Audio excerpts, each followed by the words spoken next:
À l'occasion des états généraux du cloud organisés par Eurocloud France, qui s'inscrivent dans la Cloud Week Paris, nous avons le plaisir de recevoir Grégory Eck, qui est président de TrustLM. Alors Grégory Eck, bonjour. Bonjour. Alors TrustLM, c'est une société relativement nouvelle, on dit une start-up en général. Donc est-ce que vous pourriez nous donner quelques éléments de présentation de votre entreprise que nos lecteurs ne connaissent sans doute pas? Oui, TrustLM, c'est une solution de gestion des identités et des accès dans le cloud. On appelle ça en anglais une solution IDaaS, Identity as a Service. Donc ça permet de fédérer les identités des collaborateurs d'une entreprise et de leur permettre d'accéder sans avoir à se réauthentifier aux différentes applications qu'ils utilisent quotidiennement dans le cadre de leur travail. Alors, donc là, vous décrivez de manière assez succincte. Est-ce que vous pouvez nous dire un petit peu plus précisément à quoi ça sert? Enfin, les solutions que vous proposez, à quoi servent-elles? Et quels sont les types de clients que vous avez? Alors, à quoi ça sert? Déployer une solution d'authentification unique, donc de SSO, et là je vais parler en ce qui nous concerne de notre solution de Cloud SSO, c'est une façon de sécuriser l'entreprise et d'améliorer l'ergonomie du système d'information de nos clients. Alors l'ergonomie, ça se comprend bien, hein, ça permet aux utilisateurs de ne plus avoir à gérer eux-mêmes les différents mots de passe sur les différentes applications qu'ils utilisent. Applications, j'entends Office 365 ou Google ou Box, Dropbox, Salesforce, etc. Donc ils n'ont plus à gérer leurs différents mots de passe. En réalité, les mots de passe sont même supprimés. Ils n'ont plus de sens, ils n'existent plus quand TrustLM est mis en place. Il y a un lien de confiance qui est établi entre TrustLM et les différentes applications, qui fait que l'application délègue totalement l'authentification à TrustLM et donc n'a plus à s'appuyer sur des mots de passe. Comme il n'y a plus de mots de passe, les utilisateurs cessent toutes les mauvaises pratiques de gestion des mots de passe qu'ils utilisaient jusqu'à maintenant. Le post-it avec le mot de passe derrière le mot de passe. Assez classique. Typiquement le post-it sur le bureau, le tableau blanc, le poste de travail, etc. Mais également les mots de passe qu'on s'envoie par mail, les mots de passe qu'on partage avec ses amis, quand on est avec ses collaborateurs, quand on n'est pas disponible ou absent, etc. Donc, ça supprime toutes ces mauvaises pratiques. Donc ça, c'est un gage de sécurité. Et par ailleurs, c'est juste plus pratique à l'usage. Donc les utilisateurs sont plus heureux, moins stressés, perdent moins de temps à gérer leur mot de passe.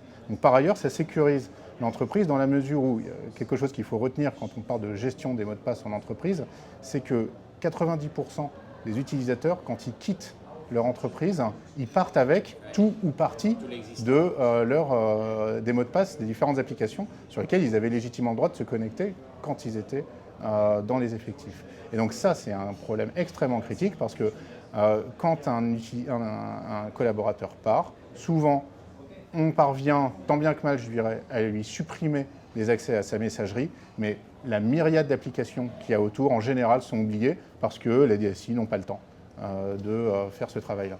Alors, dans l'évolution du cloud, il y avait une des préoccupations ou un des freins qui souvent était la sécurité précisément. Est-ce que le fait de mettre la sécurité sur le cloud, est-ce que là les esprits ont fait un peu leur aggiornamento et finalement considèrent que c'est quelque chose qui est relativement sécurisé, si je puis dire? En fait, on a, de même que pour la question de la messagerie ou des outils de gestion de la relation client, mettre un outil de sécurité dans le cloud apporte également des avantages en termes de sécurité, dans la mesure où ce ne sont plus les utilisateurs qui sont les clients, qui sont en charge du maintien en conditions de sécurité des infrastructures sur lesquelles sur lesquelles sont déployées ces solutions. C'est plus à eux d'assurer la disponibilité, la redondance. Donc voilà, en termes de maintien en conditions de sécurité, de disponibilité, il y a des gains notables à s'appuyer sur une solution cloud plutôt que la déployer chez soi. Alors, vous avez parlé de Cloud SSO pour le dire vite.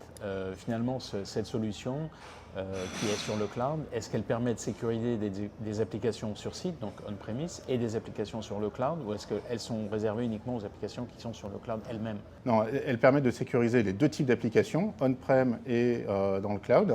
La question est de savoir si les applications sont capables de mettre en œuvre les protocoles de fédération d'identité qui sont nécessaires pour faire du SSO au sens strict.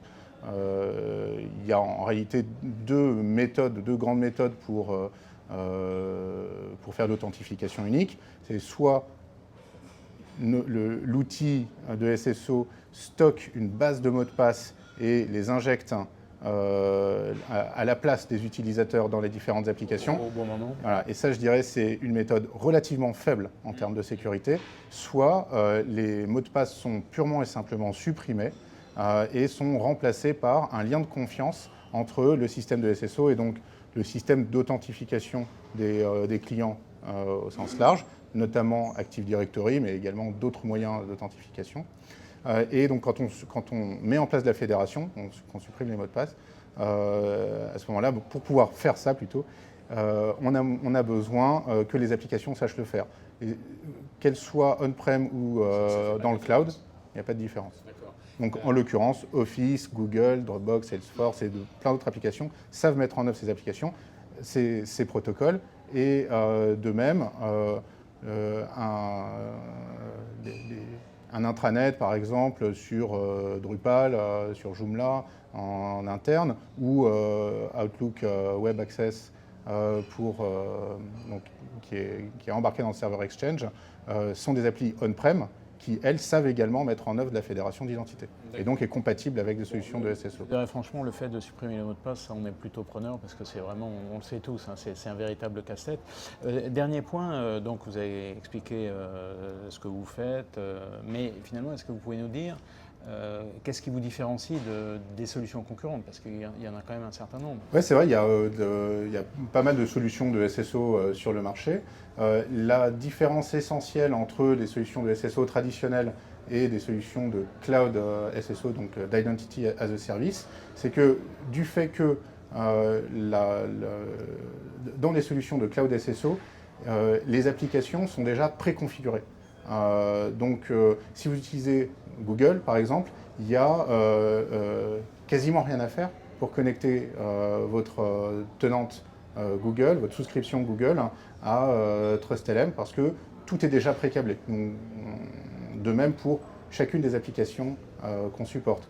Et donc ça, c'est le premier point. C'est beaucoup plus rapide d'intégrer des applications dans un système de cloud SSO que dans un système de SSO traditionnel. Le deuxième point, c'est que l'intégration avec le système d'information est beaucoup plus facile à mettre en œuvre également. TrustLM s'intègre avec le support de nos ingénieurs en visioconférence typiquement, en quelques heures, en une réunion de 1 ou 2 heures, on a totalement déployé TrustLM, alors qu'il faut des jours ou des semaines pour intégrer correctement une solution de SSO traditionnelle. D'accord. Donc en termes de coût d'intégration, la différence est extrêmement importante. Donc en gros, si je retiens, ce que vous venez de dire, c'est intégration d'un côté avec les applications, intégration avec le système d'information, c'est les deux points essentiels qui vous différencient et pour lesquels vous apportez la facilité que... Voilà, parce que du fait qu'on n'a rien à installer on-prem, on n'a pas de machine d'infrastructure à déployer, de réseau à configurer, de firewall, de proxy à traverser, etc. Tout ça est beaucoup plus simple. Donc ça, c'est pour le système d'information. Et après, comme je vous dis, les applis, elles sont préconfigurées déjà dans TrustLM. Le deuxième point sur lequel je voudrais insister en termes de différenciateur, c'est qu'on est les seuls aujourd'hui à TrustLM à avoir développé une solution de fédération d'identité dans le cloud en France. Donc ça, on parle en ce moment beaucoup de souveraineté, de localité des données, de cadre juridique dans lequel les prestations de sécurité informatique ont lieu. Et à ce titre, notre caractère français est un véritable différenciateur. TrustLM est exploité, développé, hébergé exclusivement en France. Très bien, écoutez, on va rester sur ce petit cocorico et sur ce message de simplicité. Grégory Eck, merci beaucoup. Je vous remercie.